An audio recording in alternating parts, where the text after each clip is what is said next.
See, all right? Yeah. Great.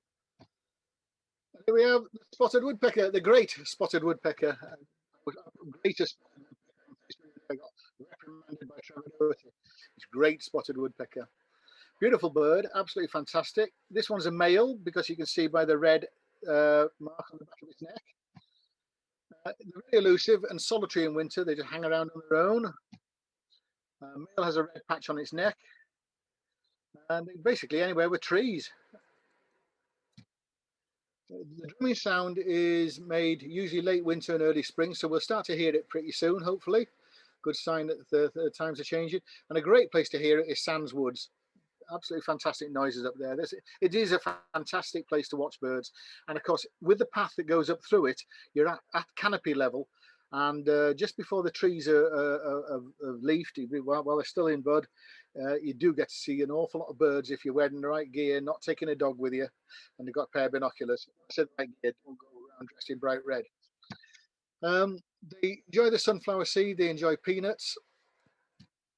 The wild, of course, they eat insects, which they get out of the barks of trees, seeds and nuts. They're also very, very partial to chicks, bird chicks, great blue-tit chicks. And when you see a bird box that's seemed to have had its hole enlarged, it's not so that the blue-tit is aware that it needs to make a good fire escape. It's because the woodpecker wants ingress to go and eat the young. So we give the corvids a bad rap for eating young birds. Great spotted woodpeckers have got some pretty nasty habits as well. They nest in nest holes excavated in trees, usually oak or beech, and again there's plenty of those in Sands Woods, and lay 5 to 6 eggs, one brood. This is one that dutifully landed in my garden about 2 weeks ago, just to remind me that they are still about. It's great if they are about and they get in the habit, they will keep coming, of course. Collared dove. This is an introduced species into this country, and it's settled in very well. They're beautiful little birds, smaller than the wood pigeon, obviously. They tend to occupy farms, gardens, and generally around where humans are. They're quite shy. They don't come up to you. They're not quite as bold as wood pigeons, but they are lovely to watch, and they are nice proportion, and they're not as ungainly as a wood pigeon. They pair for life. So where you see one, you'll see another, a bit like the bullfinch. They're a ground feeder, and they do help with the cleaning up underneath the bird table, which is always a welcome sight. If you've got birds that do that, it is good, although it can make the underneath into a bit of a quagmire, especially if you've got pheasants. But on the plus side, of course, it does mean that waste food is quickly hoovered up, or Dysoned up, or whatever we have to say these days. Normally they eat grain, seeds, fruits. They're mostly vegetarian, but they will turn to caterpillars and aphids from time to time, but they're mostly vegetarian. They have a nest, which is just a thin layer of nest or twigs on a ledge or a branch. Very precarious. 2 eggs at a time, and up to 5 broods in a year. Quantity, maybe, or quality, I don't know. And this is a pair being very lovey-dovey on my neighbour's roof recently, in front of your house, actually, Linda. And that's the sort of bird they are. They very much are sort of symbol of affection, and as I say, mate for life, pair for life. And then we have the wood pigeons. These two, it's an all-adult audience now. These two are engaged in a fantastic mating ritual on my garage roof, and I've got a whole sequence of photos of it. It really was amazing to watch.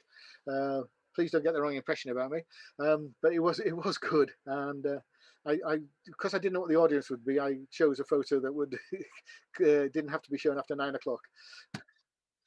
And you can frequently see big flocks, and Alf mentioned it on the Home Firth Wildlife page about these massive flocks that fly across, some sort of migration going on. But they also form big flocks to feed in the fields in summer and as well.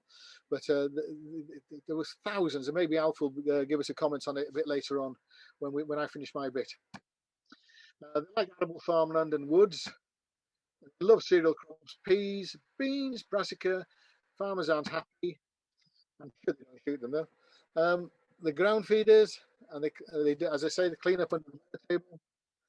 They have a very flimsy twig nest in a tree, 1 to 2 eggs, usually 2 to 3 broods.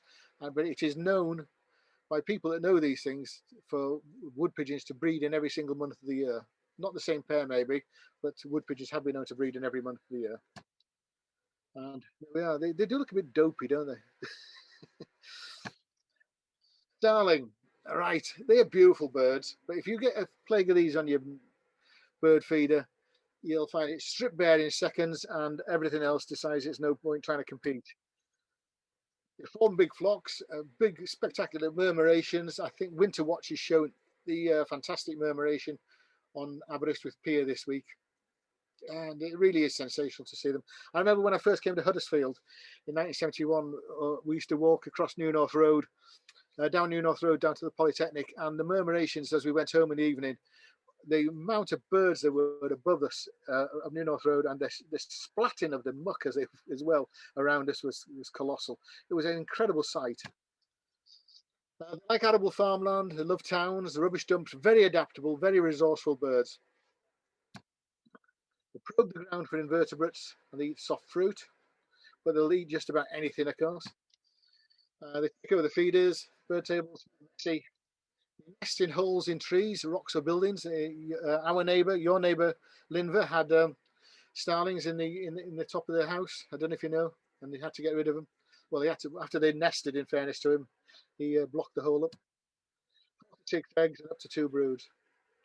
They are beautiful birds, and this is the sort of flock we tend to see up on the moors.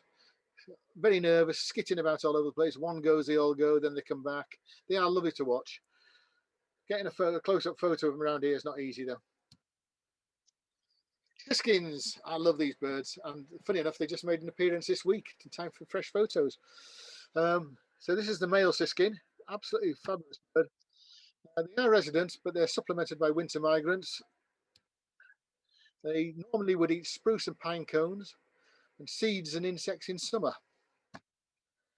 The feeders when the cones are too wet to open, and I added this fact only 2 days ago when Alf put this fact onto my picture on the Home Firth Wildlife page. So as I say, we're living and learning all the time, and it's great to have people that put these little snippets on. And when I think about it, nearly all the photos I got of siskins in my garden are when it's wet or unfavourable up on the in the forests. So there you go then. Love the Niger and the sunflower, and they join in with the goldfinches. They nest in late winter when there's plenty of pine cones about, so they're one of the early nesters. 5 eggs with up to 2 broods. And there's the female, as you can see. Again, it's not a little brown jobby. It's a beautiful bird in its own right with those lovely speckles. I suppose it's pretty, apart from the beak, you could mistake it for a meadow pipit at first glance, although the habitat and where it hangs around would be different, of course. And of course, the wing feathers make it more recognizable. They do tend to hang around together in flocks, males and females. So if you see a male, chances are you'll see a female knocking about as well. And for the avoidance of doubt, this is not a bird, but it loves bird food. We talked about them earlier on. They love peanuts and they love sunflower seeds, and they do anything they can to get at them. They're very entertaining, of course. They destroy the bird feeders, or some bird feeders, cheap bird feeders. It's a challenge keeping one step ahead of them. I mean, I don't want them about, but I do look forward to seeing them and seeing what the next trick is to get at the food in my feeders. And I do enjoy watching that. And I do enjoy then going out and slightly adjusting the position or doing something different just to see if I can beat them. And I tell you what, they take some beating, and they are fabulous little animals rather. It's just a shame that they've driven out the reds. And you think you've cracked it, and then along come the youngsters and they start again. There we go. There's a feeder there that it's not a squirrel-proof feeder. It's eating out of that one, and when it empties that one, the squirrel-proof feeder is at the front. It then hangs on the non-squirrel-proof feeder and arches its back and eats out of the squirrel-proof feeder. So you've really got to be resourceful in where you position everything. Okay, then here we are, the advert. If you want to contact myself on Facebook Messenger, I'm known as Michael Forster Jones on there. If you're not on Facebook Wildlife, the Home Firth Wildlife page, please come on. It's a friendly page. We do our best to keep it friendly. I administer it, and I'm quite vicious. I don't allow anything on it that a family can't look at. A bit of a hypocrite because I go onto other Facebook pages and I cause mayhem, but that's the way it is. Feel free to post your own pictures on it. Loads of people do, and it's amazing. People like Alf, Reg Senior, Steve Cook, they're all on there. They're all keen birders. They know infinitely more than I do, and they're all willing to post their own little snippets of conversation and information, and people love it. The more and more people I meet, loads of people on the hills who say they love the wildlife page because they've learned so much through it. So, you know, feel free to come on it and join up. And as I say, if something is on there that's in poor taste, I can believe you me, it won't be on for long. So it is a good family site. I use the RSPB Handbook of British Birds because I'm a member of the RSPB and we get one free. They're updated on a regular basis, so the chances are they are second-hand ones in the bookshops around. And although the facts change and new species, of course, are being introduced into them from time to time, for most people, just for recognition, they are a pretty good book. I'm a member of the RSPB. I pay £6 a month for myself and my partner, so I think that's a pretty good price. You know, it doesn't cost a lot.